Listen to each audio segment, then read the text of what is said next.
coming up on this episode of the Roundtable. Well, you're the exception. You're the extremist because you believe things that up until 5 seconds ago, the vast majority of everybody believed.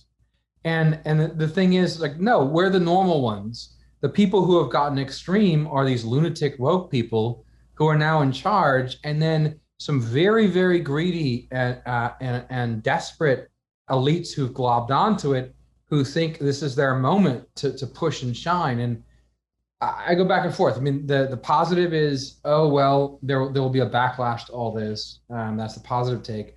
The negative is, a friend of mine just sent this to me. It was a quote. I'm going to butcher it, but the general sentiment was, and this is terrifying, that right now we're in a kind of moment of calm.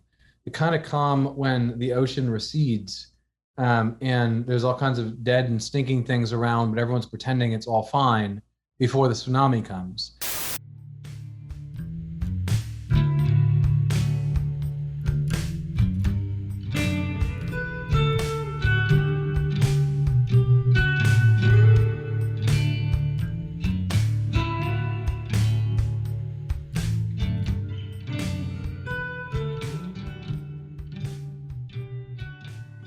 Welcome once again, everyone, to the Roundtable, the Claremont Institute's editors and publishers podcast here at the American Mind.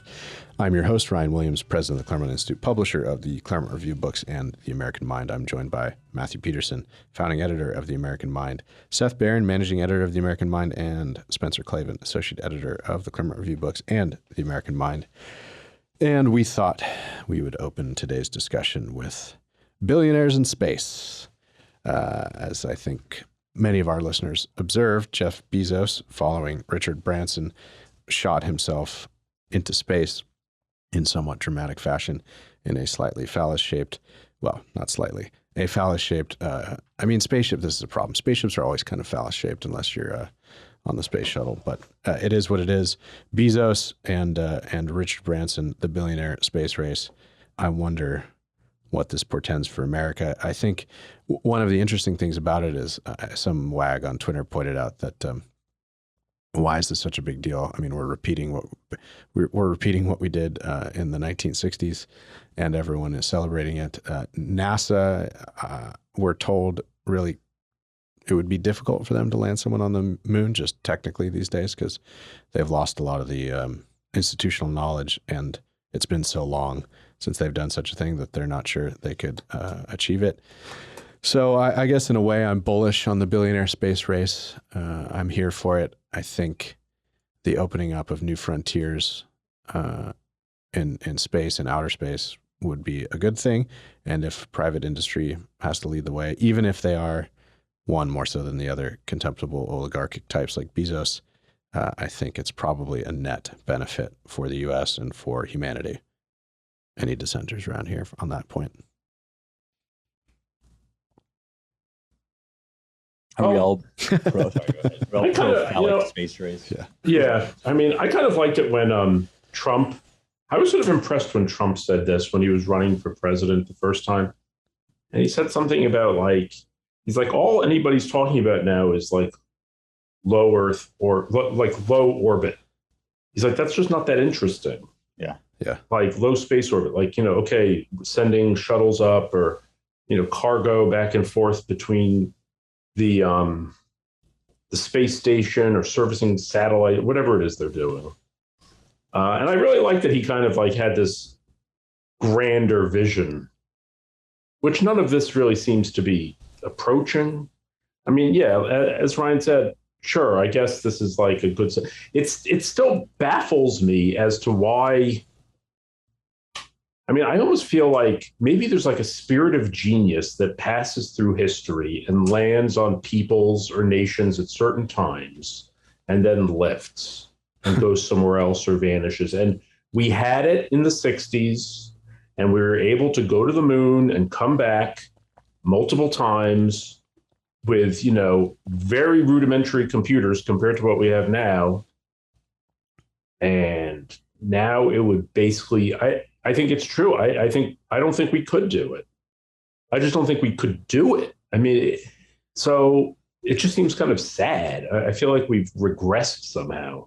Well, it kind of Weirdly. reminds me of all those hearings when they call in like Mark Zuckerberg and Jack from Twitter, Jack Dorsey, and whoever else to interrogate them, quote unquote, about like, well, what are you kids getting up to over there with this social? What is it? Social media? You know, I mean, these guys just run. I mean, look, I am as vocal a critic of big tech as anybody. I think these people are basically becoming like lizard nerds that think they can rule over us just because they have a gajillion dollars. I have no truck with any of them, but they obviously run circles around our elected Congress people, right? I mean, it's just one of these areas in which official roles of honor and official people in power are simply not the aristoi, are simply not the best people. We're not sending our best to Congress. They're going off and doing other stuff.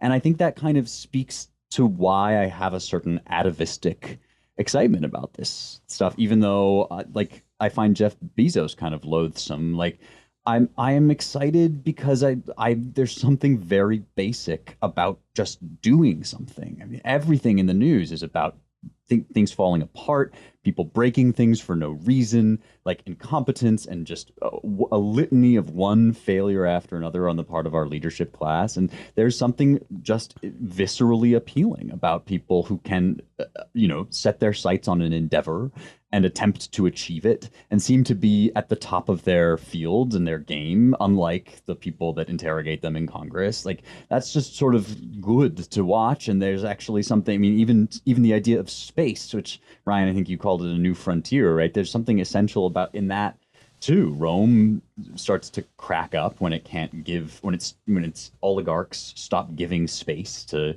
young men and soldiers who need somewhere to live and grow. And, we in America for the longest time had like the Homestead Act and Frontier and all of this stuff. And it just feels very claustrophobic in our news cycle right now. It feels stagnant.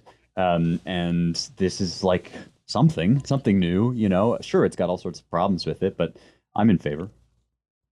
Yeah, it's important to kind of, there's a lot here, and it's kind of an interesting one to unpack. First off, what are the serious issues that are very practical?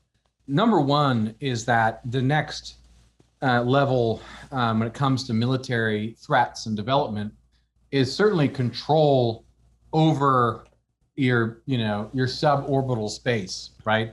So this is actually, there's a serious background to all this, which is that we're getting to the place where you can take out people's satellites, you can launch weapons from space, and so control or domination of the Earth is going to revolve around who is allowed to control what's right there around the globe, and that's very serious. That's not a joke, and that's in the background of all this.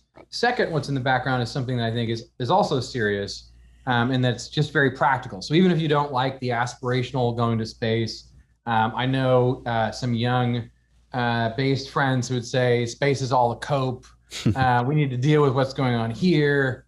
And this is, I get what they're saying, but number one, you got a military problem that you have to resolve. And China is very big on this. Everyone knows it. So that's big. Number two, I remember when I had occasion to teach a class at Claremont McKenna College a while back, I don't know, 6-7 years ago now. And I was very impressed with my students from Harvey Mudd when he said, I don't want to work for SpaceX. Everyone wants to do that. I want to work for this other company that's going to mine asteroids. Yeah. And I was sitting there and I almost wanted to spit out my coffee in the office. Because part of me was like, ah, ha, ha. And then the other part of me realized almost instantaneously, no, he is correct. That's exactly what they're going to do. And that is awesome. And so there's a real practical opportunity here to actually mine things that drift near us and also on the moon. And that's very serious too. So that's in the background. Then there's what you make of billionaires going up into space in the midst of all this, and American decline, et cetera, et cetera.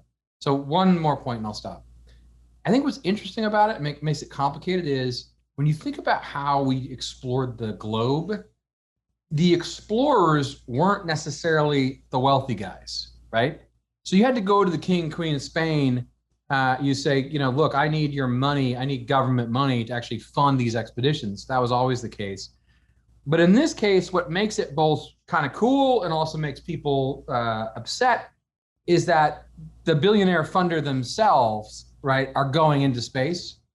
So it's like the guy who, it's like the king and queen. It's like Queen Isabella comes with Columbus, right, on the ship. And that kind of changes the dynamic where, depending on where you're at, you're like, this is the fearless leader we need. It's cool they're doing this. Or you go, you selfish bastard, like, why are you doing this? You're just showing off. And that's just an interesting mix, I think. That's such a good point, and it raises a couple questions that have been on my mind in other contexts, which, because the what I was sort of intimating about these private citizens, these like tech bros being so much more competent and skillful and energetic than our ostensible leadership class is kind of related, isn't it, to this thing that there is no Ferdinand and Isabella, right? There's nobody above like Jeff Bezos. Like there are technically authorities, and according to the letter of the law, to whom he would have to petition for certain rights and abilities. But this is uncharted territory, and he just like, he kind of answers to no one. He's so powerful, he's so wealthy, he's so, smart, and in certain ways that he just kind of like can take this thing into his own hands.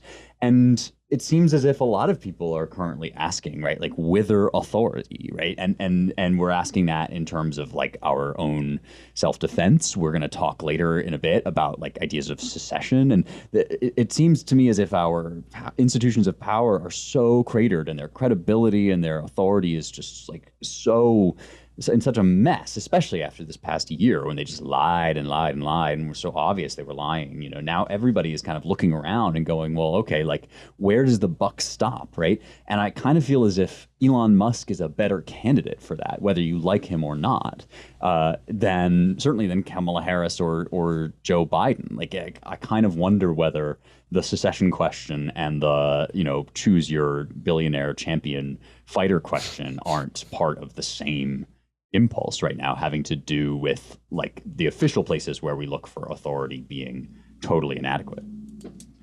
Who would have been sad if the spaceship that Jeff Bezos had blown up?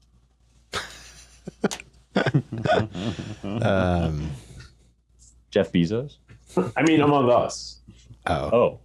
I don't know, Seth. I'm not going to laugh because I'm not sure if he or the NSA is more powerful or if they're the same thing. So I'm just going to say for the record, I don't really think that's funny. And I didn't laugh. Okay. That's fair. I'm wary of wishing for anyone's death. I know that's not what you asked. I know that's not what you asked, Seth. I don't know. I mean, there's part of me that still believes that Bezos part of his fortune can be a force for good. I don't know. Maybe I'm being too naive. I'm sure many listeners will think I am. But and look, whatever you say about Amazon, it certainly has improved in many ways, the quality of life of many Americans and many across the globe in various ways. That said, it's certainly not a panacea. So no, I think I don't know. The weird thing to me is that in many ways the most admirable space addicted billionaire is really the least American. It's Musk. Is he a U.S. citizen? He must have dual citizenship now. But, a South African. And then Branson, of course, is not a U.S. Well, if he is a U.S. citizen, it's not his first citizenship. So, unfortunately, our billionaire is probably the most contemptible of the three, alas. I have another kind of billionaire-related question, which is why is everybody suddenly narking on Elon Musk's brand? Like, these guys all have things, and space was Elon Musk's thing, and now suddenly it's everyone's thing, and they're everybody trying to shoulder each other out. Yeah. Is there some reason for that? Well, that's a good question. I don't know. Richard Branson has been pushing the space thing as long as for 20 years. Yeah. Branson was into it before Musk. A long time. Yeah. And he's probably the senior member of those three, I think. The oldest, that is. Oh, yeah, definitely. Yeah, by a long sight. No, I mean, the other thing that comes to mind, we should say one word in defense of America's sort of space and space adjacent organizations.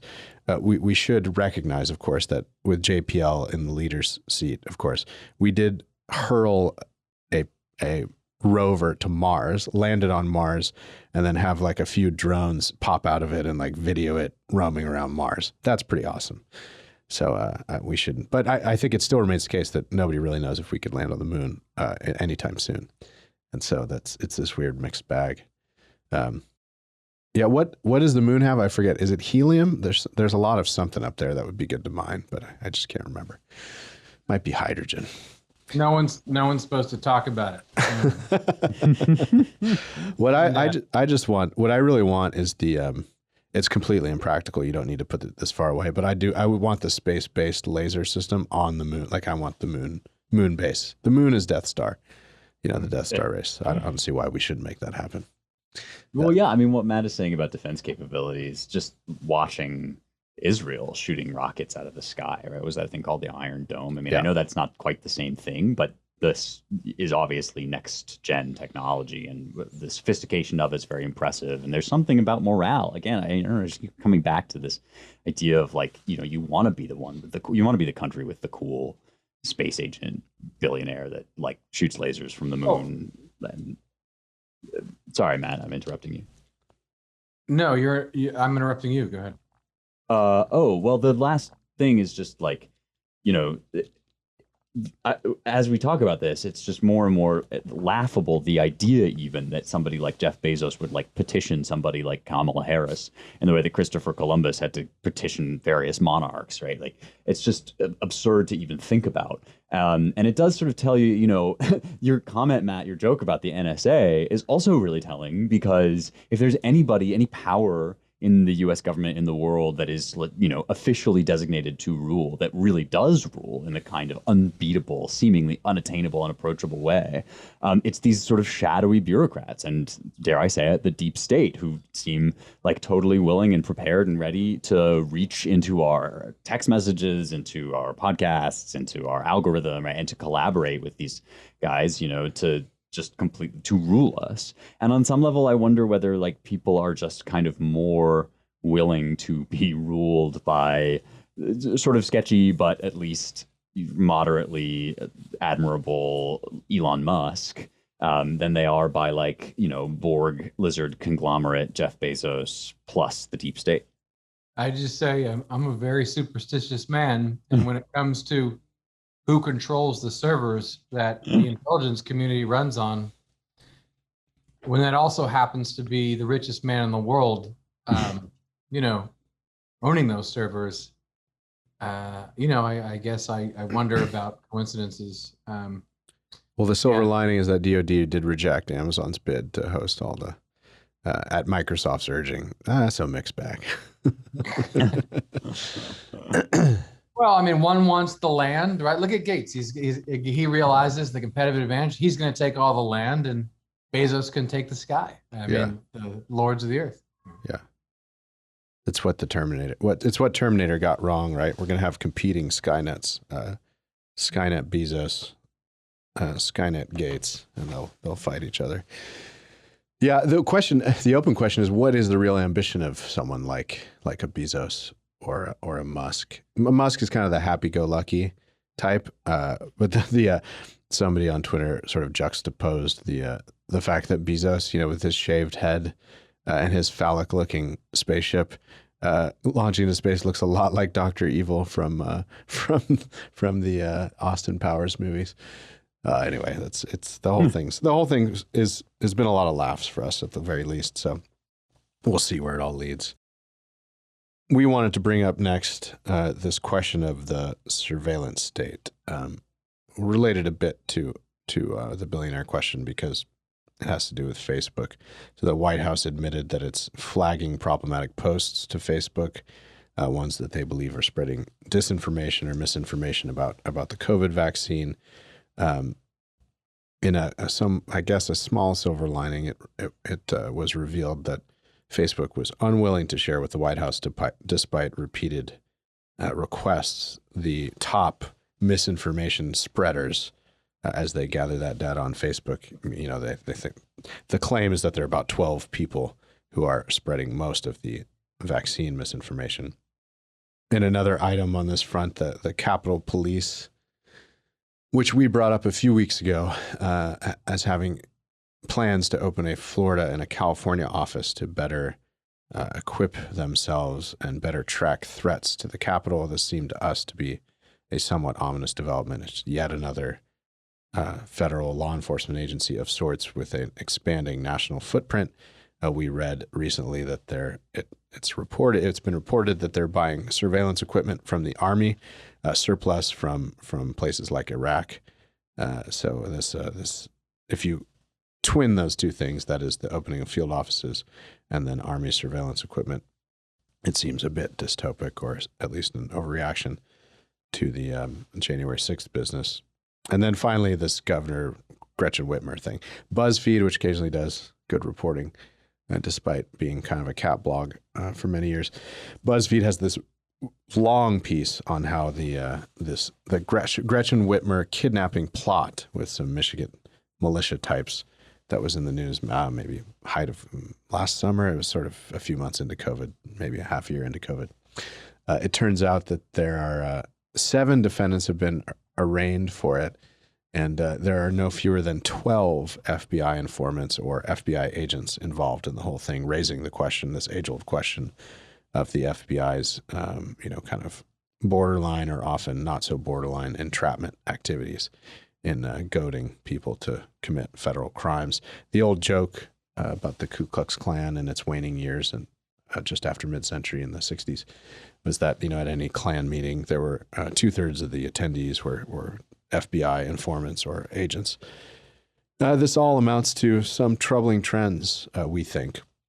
That is, we seem to be slouching our way towards, and I raise this as a proposition for us to dispute or turn over. We seem to be slouching towards a kind of half or soft, Chinese-esque surveillance state with a media component and then a pretty aggressive federal law enforcement component. Am I overreacting when I say that?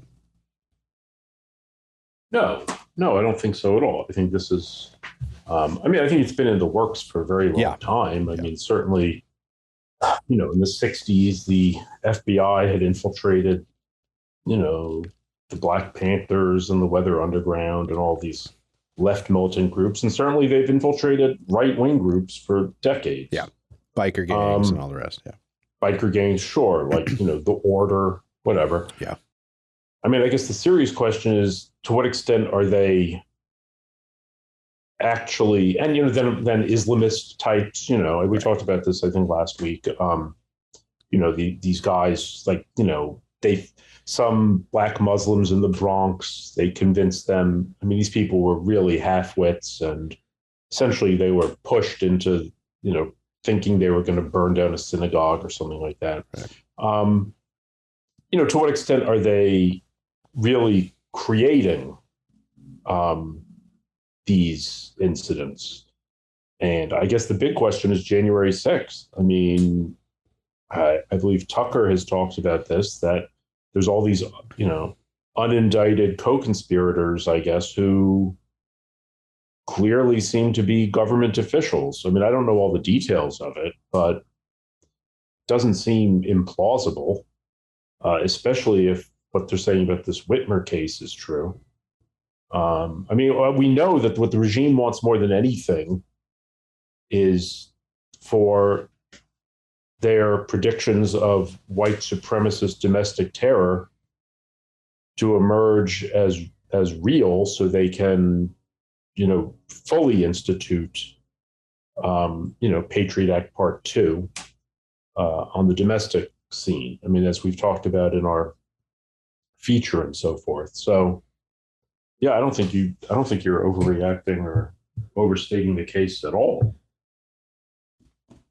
I'll just ventriloquize James since he's not here. I'll be his voice, right? I mean, he said several times that if you were a foreign intelligence agency and you didn't have boots on the ground on January 6th, then you would be shockingly derelict in your duties. I mean, that's an obvious move for any number of interested state actors.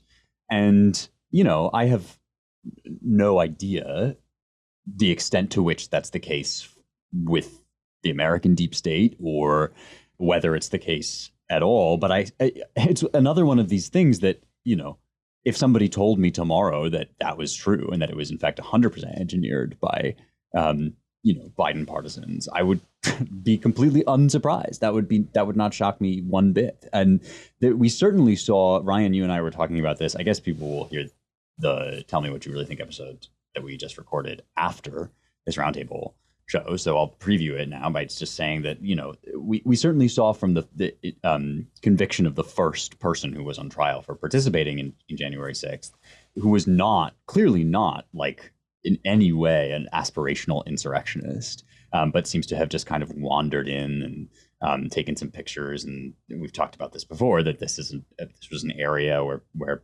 tourists sometimes go, and there were many, many people involved who were obviously not like trying to do a martial law.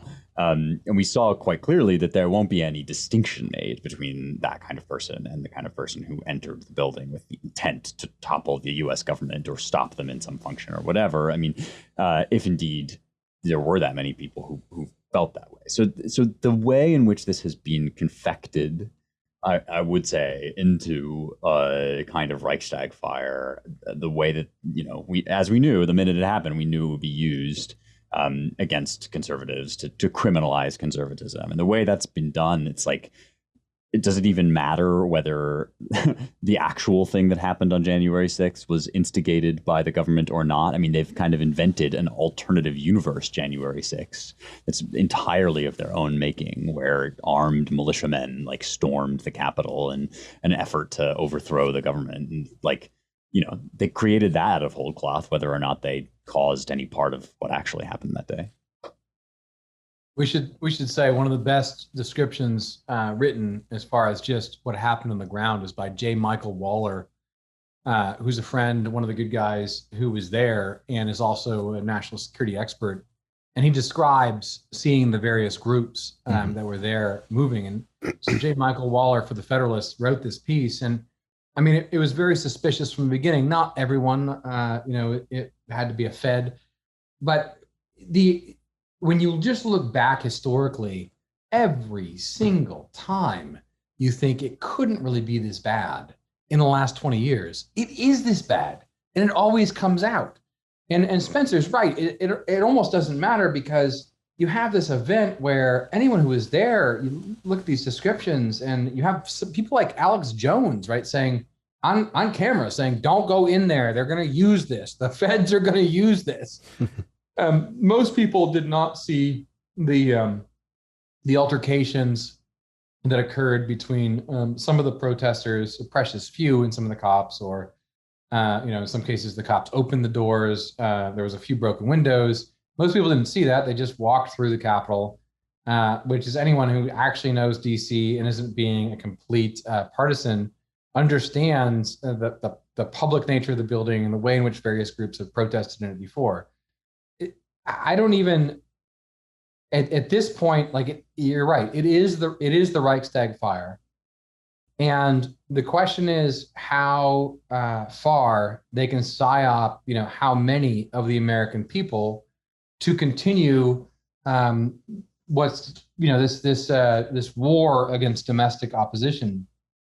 And we've talked about this quite a bit at Claremont. I think.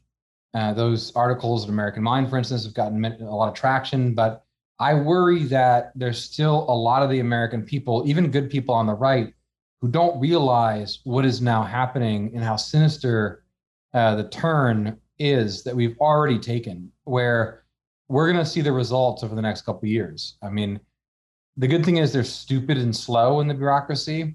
And if you're listening, that's my little compliment to all of you. They are stupid and slow, but they are vindictive bastards, and they will slowly get around to their lists of every, part of the domestic opposition that they think is significant, and try to punish them with the force of the federal government. And in my opinion, that probably very much includes Claremont and people like yours truly and everyone here.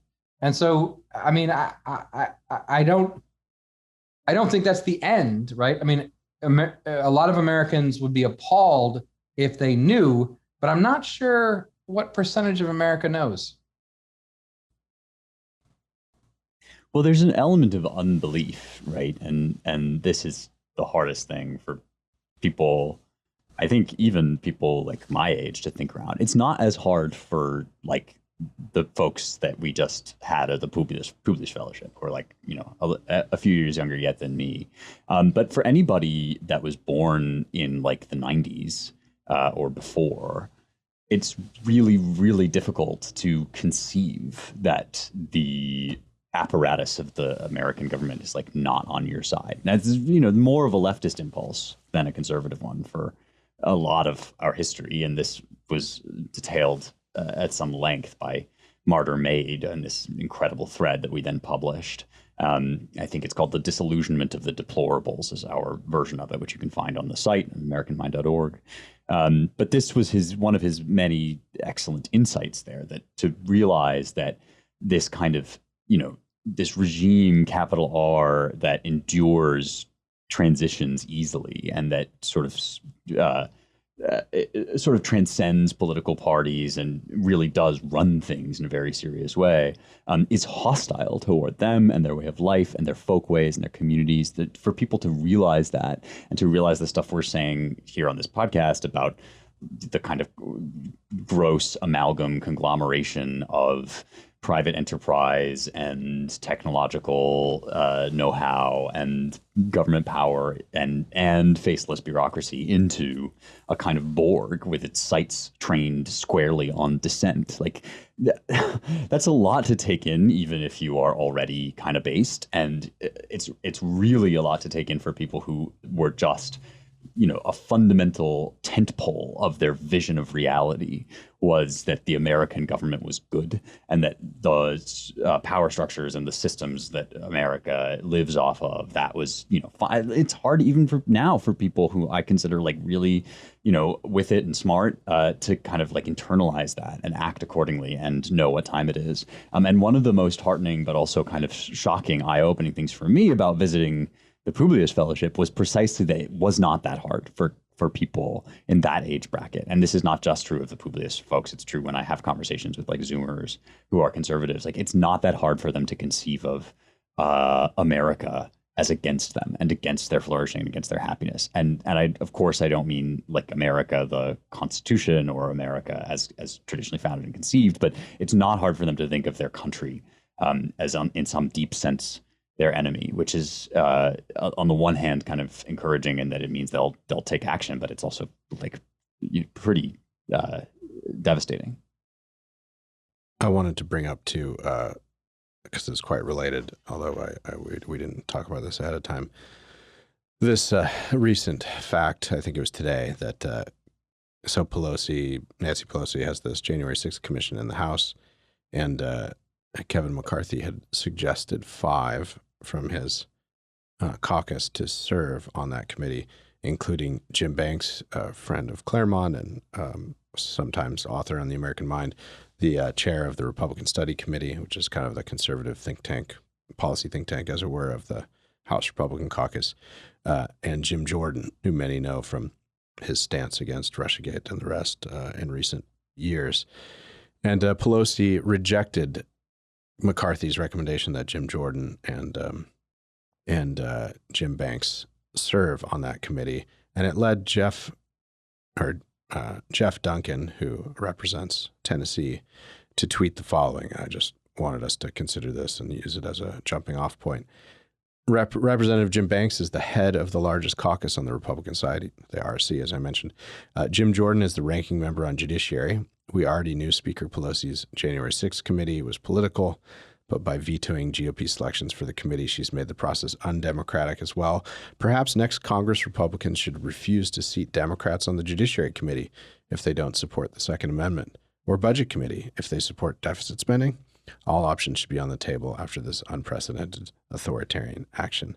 Interestingly, Jeff Duncan seems to be pretty confident that the Republicans will retake the House, which I think he might be right about, even by a nice margin. But it's is this the kind of fire to fight that fire? I mean, we've said on this podcast already that this January 6th committee can't be anything but a kind of cover for the further and continuing abuse of deplorable America and the indictment of Trump and populism and all the rest. That's what this is a smokescreen for, and that's why anyone taking it that seriously as a commission is, or as a committee, as a real investigatory committee, we think is a bit delusional. But I like this idea from Duncan. It's spicy, or is it just gonna escalate our partisan wars with not much effect other than headlines?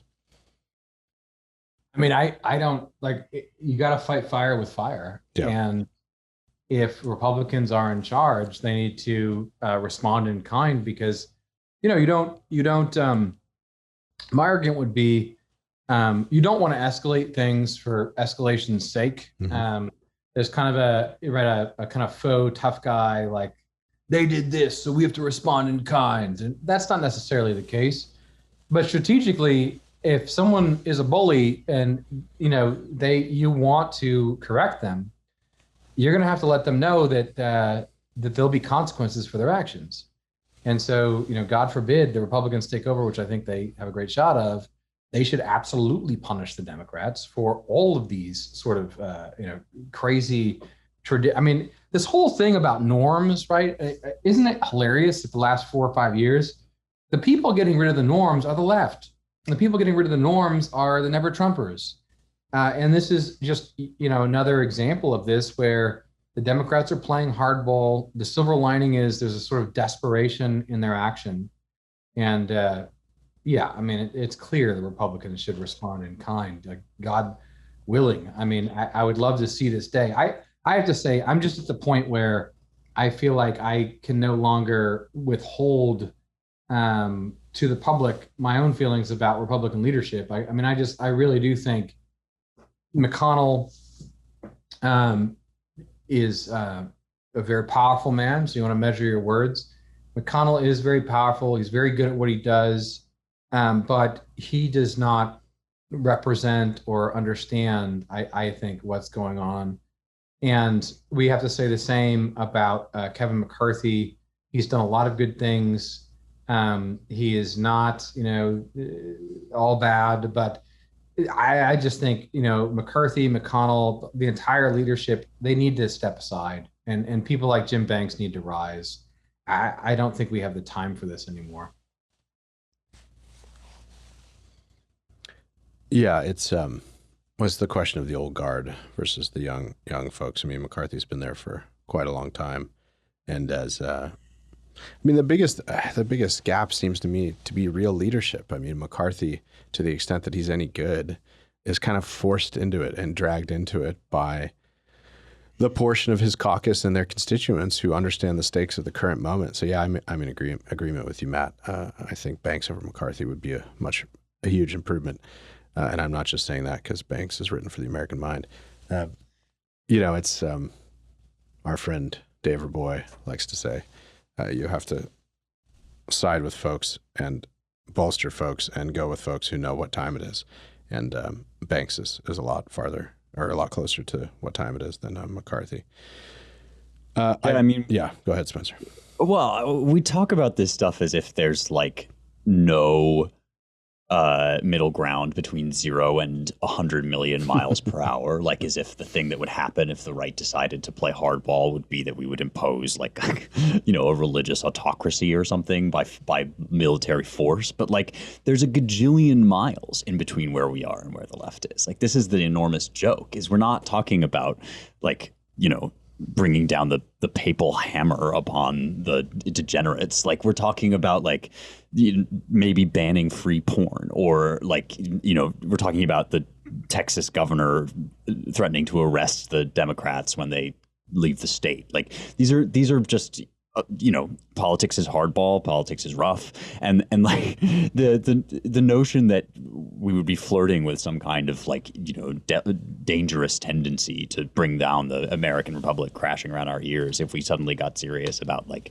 state indoctrination of children it's just silly to me. Like there's an enormous range of territory that we could go over before we even began to feel a little bit sweaty under the collar about, well, maybe we're dangerously close to violating some norms. Yeah, because here's the thing, we're the dissenters in the 60s and 70s. Like, we're the ones on the list, and we're supposed to feel like, oh my gosh, it sounds like you're very extreme, Matt. I mean, you want to not have the government surveil you because you're a domestic opponent who agrees with what up until 5 seconds ago was what majority of America thinks. I mean, so the extremism of this party, the extremism of this elite class in America to turn around and reject all norms and basically come after people. This is where we need to, the psyop is real with media. The media makes people think, well, you're the exception. You're the extremist because you believe things that up until 5 seconds ago, the vast majority of everybody believed.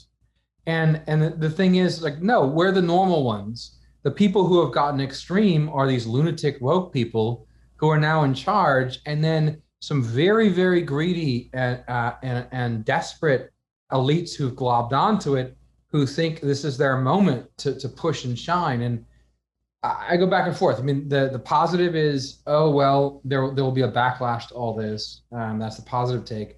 The negative is, a friend of mine just sent this to me. It was a quote. I'm going to butcher it, but the general sentiment was, and this is terrifying, that right now we're in a kind of moment of calm. The kind of calm when the ocean recedes, and there's all kinds of dead and stinking things around, but everyone's pretending it's all fine before the tsunami comes. I don't know whether that's true or not, but I know that everyone from my Uber driver to really smart analysts I know all think that some really bad things are going to happen as they continue to push, and they don't care if they break things. They see their opportunity. So anyway, I'll be quiet there. We're already skirting the edge. Well, in regard to norms, I mean, it just seems so bizarre to me that even people who are ostensibly on our side acknowledge that, they sort of take it for granted that, yes, Trump violated many constitutional norms. And it seems like the ultimate in gaslighting, because the guy seemed to be the consummate respecter of constitutional norms, almost to a fault. I mean, it was so obvious that, the left was, working with these, district court judges in obscure precincts of the country to declare everything he did unconstitutional. And he would just accept it, be like, oh, okay, well, it'll work through the courts. And towards the end of my term, I'm sure I'll be found to have been correct. Now, I don't know what his options were, really. I mean, I guess that's, the way it works. But he certainly, at no time did he say, no, we're good, we're going to go around the courts. I mean, what did he do that was unconstitutional? I mean, I was thinking, you have all these people who for 4 years claimed to be that they were, resist. We will resist. Rise and resist. They weren't seen as insurrectionists. But what do they say now? I mean, so they're no longer resistors. Are they submitters? I mean, do they have signs that say submit? Oh man. Yeah, you're right, Seth. I guess the one asterisk would be his conduct between the election and January 6th. That's the closest you would come to a real violator of constitutional norms. I don't really quite buy it, but and he left office without a stink. And, everyone's saying he never conceded, but I mean, he basically conceded and vacated. Now he's bitching about it, about what he thinks is still a stolen election. And I think there's a lot of evidence for it. But can I just jump in please. with one major constitutional norm that's been violated that no one's talked about? Yeah. When every president since Washington has made it a point to leave Washington, D.C. when their presidency was finished. Yeah. The only exception to that is Woodrow Wilson, who was really sick. Obama, and they've always done this. It's always been a major thing. Okay, I'm going back to my farm. I'm taking up my plow again. Everyone did this. And it was seen, this is like constitutional in I guess the common law sense. Right. That it's necessary to indicate that there's been a transition of power. Obama did not leave Washington.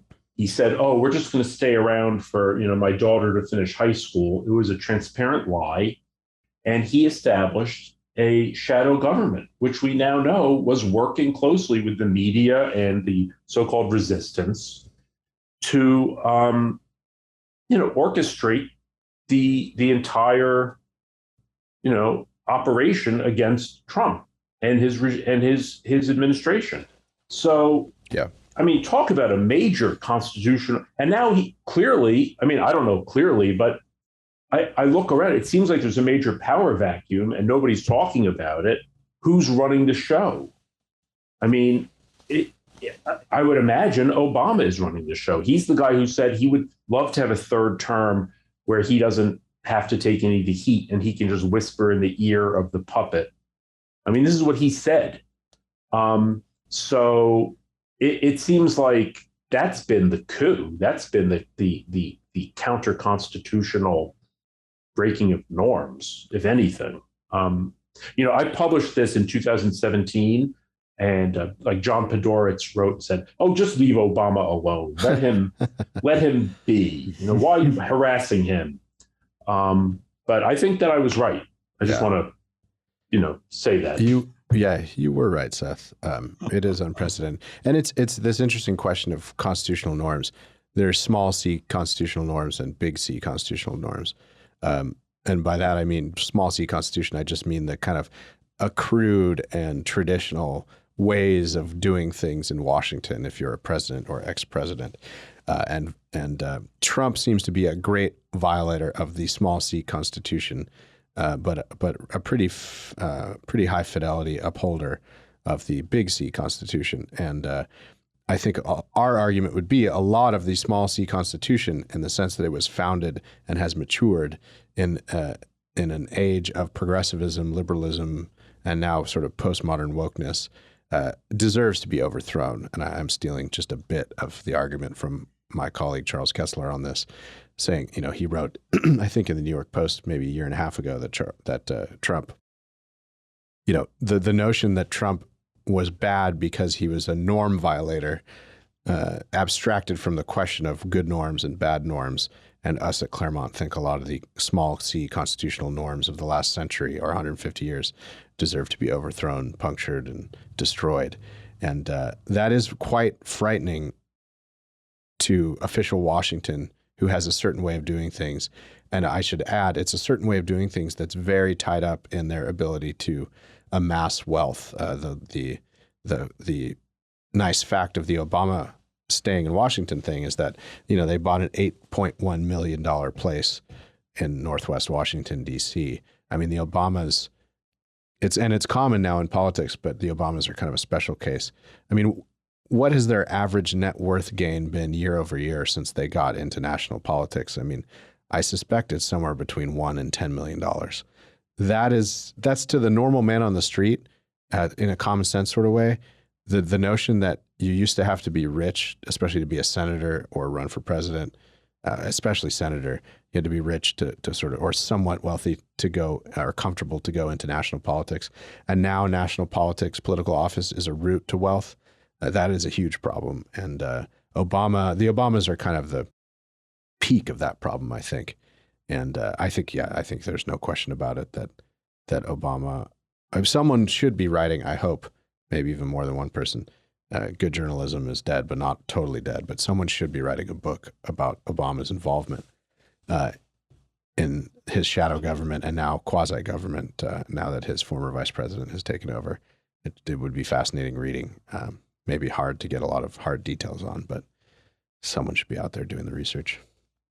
You have to kind of admire the norms discourse, because what it really translates to is what my political opponent believes is what the apparatus of the state exists to squash, right? I mean, the implication of Trump is this norm-breaking president is that somewhere, somehow, in the courts or in Congress or wherever, will beat him, will thwart him, precisely because what he wants to do is not just something I don't want to see done, but antithetical to how America works and what it is. And I just reviewed this book, First Principles for CRB, and it's about, the founders, but it's written by this New York Times guy. It's about the founders, and at the end, the whole thing is, Trump was elected. He was so shocked that he had to go back to the founding and learn about the founders. And at the end, he says, our system is still robust because it often thwarted Trump. Trump was often unable to get done a lot of the things that he got done. And this is like the ipso facto, the sign that our nation is healthy is that, conservative politicians can't get done the things that they want to get done. I mean, this is like sort of how they win, is they think we think of them as wrong and they think of us as illegitimate, and they're now working to kind of instantiate that in law in all sorts of ways. But it does sort of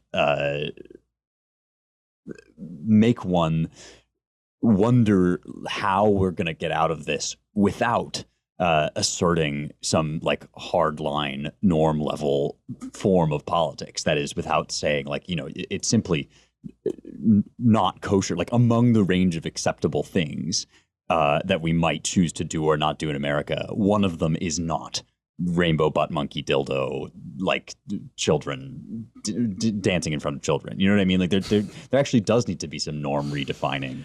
That's a reference to an actual thing. Yeah, I was going to put some context. Yeah, this is actually in England. So, but it's it's the next stage of Drag Queen Story Hour. There actually does need to be some healthy redefining of what our norms are, and the point of a norm is that it's something which, no matter what else we disagree about, we can't go there. And so, to denormalize your opponent is like a great way to just basically destroy political discourse and destroy political opposition without engaging with their ideas, and while still looking like you are doing democracy, whatever that means.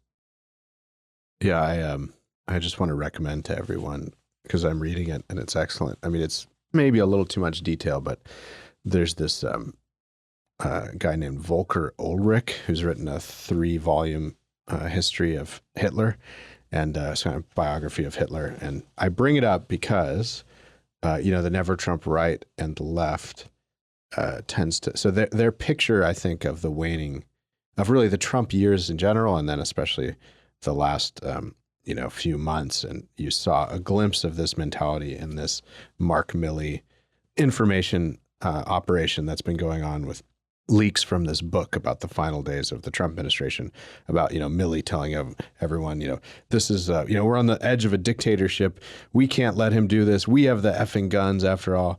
They really did think that Trump was Hitler or proto-Hitler, that the Boogaloo Boys and the Oath Keepers were the SA, and that, we were really on the brink of January 1933 and, Chancellor Trump. It's just madness. I would just recommend to everyone, Volker Ulrich, you can get it on Audible. They're sort of big volumes deep into the German archives and wonderfully researched. But that's where you see a real talent, like sort of 1,000-year talented demagogue and a real norm breaker, sort of methodically and just sort of with an indomitable will, violating norms, building his case, demagoguing, out groups. And then when he finally gets power, ruthlessly proceeding to undertake all manner of political murder and everything else to become a real dictator. I think just the notion that Trump is anywhere near something like that is just laughable. It's just so historically ignorant. And it's, I don't know, it should be laughed out of the room. But unfortunately, so many of our fellow Americans take it seriously, goaded on, I think, irresponsibly by types like Bill Kristol and his Bulwark. We're going to end with Hitler. That's fine. Anyway, they're good volumes. People should reacquaint themselves with that story. The other extraordinary thing, too, and this is not an insight from me or even from the book, he quotes others who've turned this over forever, is should we encounter a real demagogue of Hitler's skills or half of his intent, there were quite a few spots in Hitler's ascent where he could have really been taken out. And I don't mean killed or anything. I just mean his ambitions thwarted and his political career ended. And people just consistently underestimated him. Good lesson. I mean, I have to say real quick, Ryan, I feel lucky in that the first real history book I read was the Shire, William L. Shire, right? History, the whole history, the Rise and Fall of the Third Reich. Yeah. And it's hilarious because people call us white nationalists and all this stuff today. And to me, before I even knew of Claremont, before I even knew of Leo Strauss, I was reading, the biographies of Churchill, and somehow this just happened to me. And then the rise of Hitler. And it really is, I mean, it's the complacent West, right? Just being taken advantage of at every moment by this guy. And then a few people who are regarded as completely illiberal, like terrible, right? Terrible people who are outside the fold, who are warning about this threat. And there's a sense in which, like, all the dynamic you're talking about, it happened before the World War II, and it's happened after, and it's going on now. And I'm not a historicist, but so I don't know what the hell happens next. But it does seem like this is the same dynamic we've seen over and over again. And if you're younger and you're conservative and you're on the right, if you're listening to this podcast and you're wherever you're coming from, what Ryan is saying is like pointing to a dynamic that is really important and politically that kind of defines the last century. Yeah, and I'll say the kind of unsayable thing in polite company today, which is that if any street militia looks like the SA today, it's Antifa. And if any political movement is spouting eliminationist rhetoric and demonizing one race over another, it's the left, not the right. So, we should just have our eyes open about that and address it accordingly. And I mean through persuasion and political organization as long as we can. All right. I think that'll do it for today. Thank you all for listening to the Roundtable. If you want to support our work, visit claremont.org/donate. And if you want to learn more about all our projects and writing, visit our websites at americanmind.org, claremont.org, claremontreviewbooks.com, and our new Center for the American Way of Life at dc.claremont.org. Please rate, share, and subscribe at Apple Podcasts or wherever you get your podcasts. Please also, I'm going to add this ask at the end of all this, sign up for the Substack, American Mindset. And you can enjoy daily podcasts with Spencer Clavin, asking our editors and assorted friends for thoughts for like a 15-minute mini podcast. So you can get that daily. We have special writing that only appears on American Mindset. So go check it out. I know many of you have already been there, but those of you that haven't should. We should also, Matt, you wanted to plug really quickly Hot Gulag Summer. At least the swag. Gulag swag. I mean, this is the way to protest. We have posters now. We have stickers of Dave Raboy, our great friend and Claremont fellow. Dave Raboy in Miami has created this logo, which is straight out of the 1980s, to celebrate the spirit of protest in this summer of the Gulag with everything we've been talking about. So there's now a T-shirt in black with the logo. This will help support the American Mind and the Claremont Institute. And there are all kinds of people who are going to have Hot Gulag summer parties across the country as we go on. So get your beach towel, get your beer cooler. Like, this is happening. Yeah. We don't mean to make light of the incipient tyranny of the left, but we do want to cheekily make fun of it and do it with this aesthetically appealing wares. So that's the spirit of the whole thing. Like, it's dead serious, but it's dead serious in protest, but it's also, we will not be cowed. We will celebrate as we can. So that's gulagswag.com, GULAGSWAG.com. Excellent. Yeah. Thanks to the production and engineering crew, Jake Gannon and Alyssa Lee. And thank you, everybody. Talk to you next week.